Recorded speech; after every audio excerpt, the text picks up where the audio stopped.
Hey everybody, welcome back to Writing with Miss Maxie. I hope you're having a great day so far. Let's go ahead and jump in. I'll share my screen. This is day 7 and we are on step 5, drafting our beginning. So on our path, say hi Herschel. We have already done step 1, 2, and 3. Yesterday, we finished up step 4, which was drafting. We worked on finding details and organizing our information and planning for our paragraphs. And today, we're going to start step 5. Everybody say step 5, draft. It says write time. Begin your writing. Write the beginning, middle, end. All right, so the materials you'll need for today are your iReady writing book and a pencil. And let's go ahead and read our I can statements. I can identify the main parts of a narrative paragraph. I can draft a narrative paragraph. So today we're going to start writing or drafting our narrative paragraphs. But first, we need to learn more about the parts of a narrative paragraph so that it can help us as we write. So we're going to open up our books to page 52. I'll share my screen so you can see what it will look like. Oops. Here we go. Page 52. It should look like this. It will say lesson 2, writing a narrative paragraph. Step 5, draft. Let's read what our friend Herschel has to say. This chart shows the parts of a narrative paragraph. Use the ideas here as you draft your beginning, middle, and end. So before we go through these parts, I'd like you to remember our mentor text. Our mentor text from page 41. Page 41, right here. Mentor text, the plant doctor. And remember that our mentor text can help us remember the purpose of each part of our narrative paragraph. So be sure to read and reread this mentor text as you're writing. Okay, so turning back to page 52. Let's go over the parts of a narrative paragraph. The beginning introduces characters and setting. A strong beginning should tell who is in the story and tell where and when the story takes place.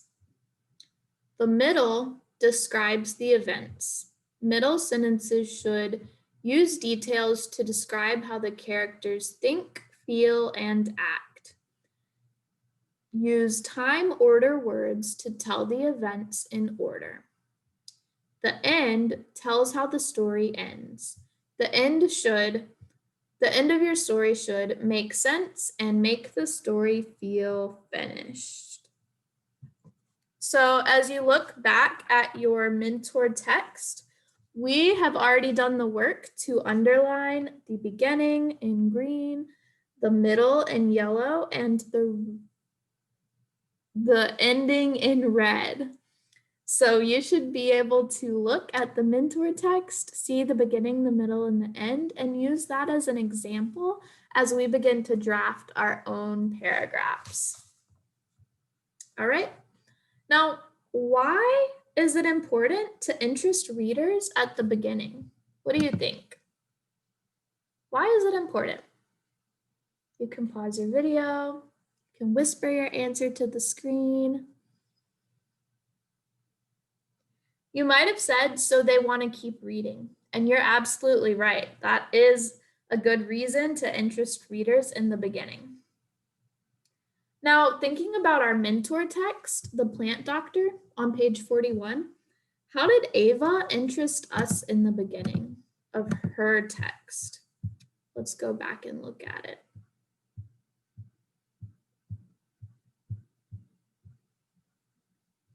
right here. How did Ava interest us in her text? Well, let's read the beginning. George Washington Carver was born in Missouri around 1864. George first became interested in plants as a little boy. He decided to create a special garden. A special garden? That sounds kind of interesting. I want to read more to find out, like, what is his special garden? What did he put in it? So that's kind of a way that Ava made us interested in her story by telling us that George made a special garden. Okay. And why do you think it's important to tell events in order? Why is it important to tell events in order? You can pause the video, whisper your answer to the screen. You might have said so that readers don't get confused. And you're absolutely right, because if you tell me the end and then the middle and then the beginning, or you mix it all up, I might be confused. And I might say, well, what happened first? Did this happen before or after this? So it's important that we put events in order, and we can use our time order words like first, then, next, and finally to help us order our stories. All right. My last question for you right now is, how does Ava make her story feel finished at the end? How does Ava make her story feel finished at the end? So go look back in your passage, your mentor text. Whisper your answer to the screen. You might have said that she tells how George continued to help people with their plants when he grew up. And that helps it feel finished because we know what happened as he got older. We know that he continued to help people with their plants. So that kind of makes the story feel wrapped up. All right, so now that we've gone over the 3 parts, the beginning, the middle, and the end of a narrative paragraph, let's look at Ava's beginning, and then we're gonna work on our own beginning, the beginning to our own paragraph. So let's open up our books to page 53. 53. It will look like this. It will say, write the beginning. Study the beginning of Ava's paragraph. Then try writing the beginning of your paragraph. So here they've taken part of the mentor text from page 41, so we don't have to keep flipping back and forth, and put it here for us. The beginning of Ava's paragraph said, George Washington Carver was born in Missouri around 1864. George first became interested in plants as a little boy. Okay, so number 1, draw a box around the character in Ava's story.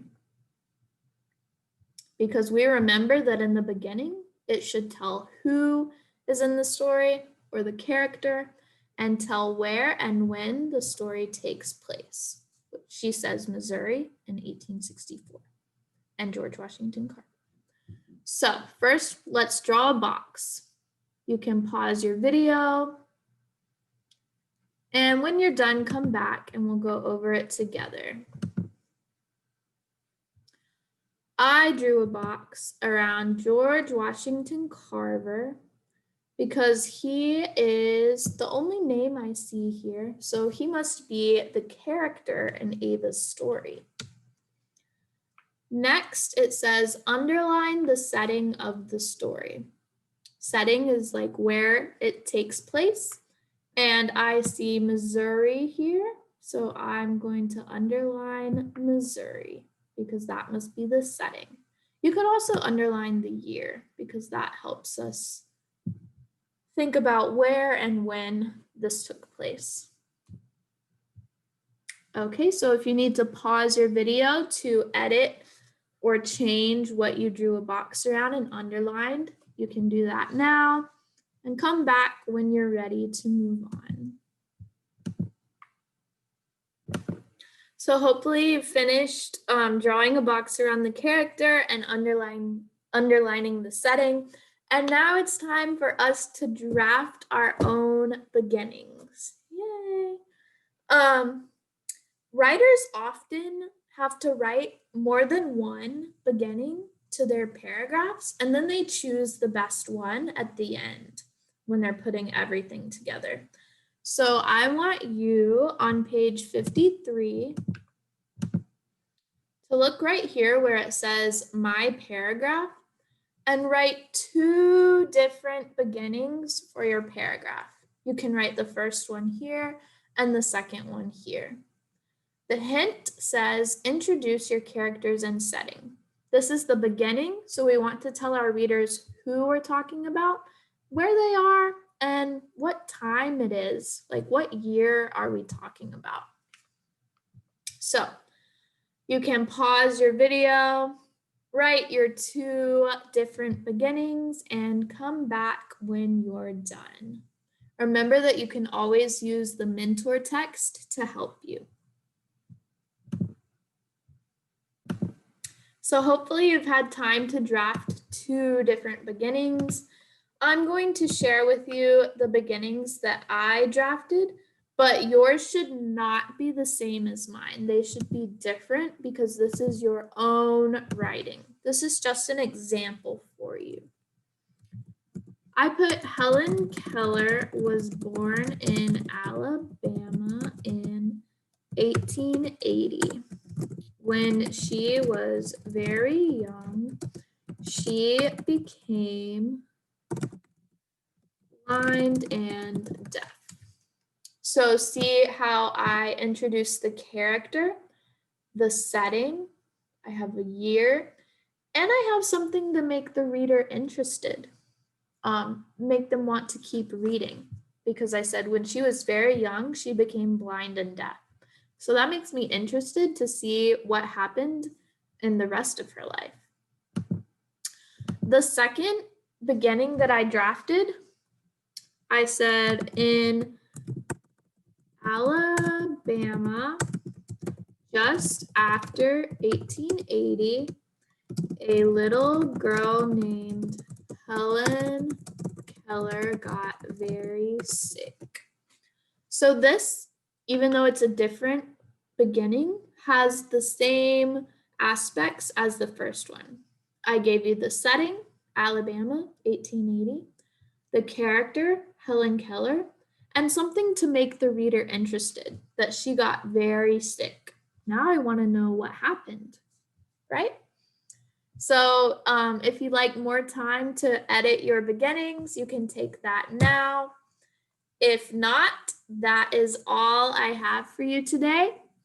And I'm not going to make you turn in an assignment today. I just want you to think in your head.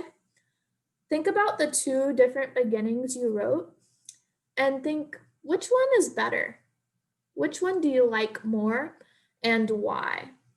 And maybe draw a star beside it in your book so you can remember for when we put them all together in our final draft. All right, scholars. Well, thank you for joining me for writing today, and I'll see you next time. Bye, everybody.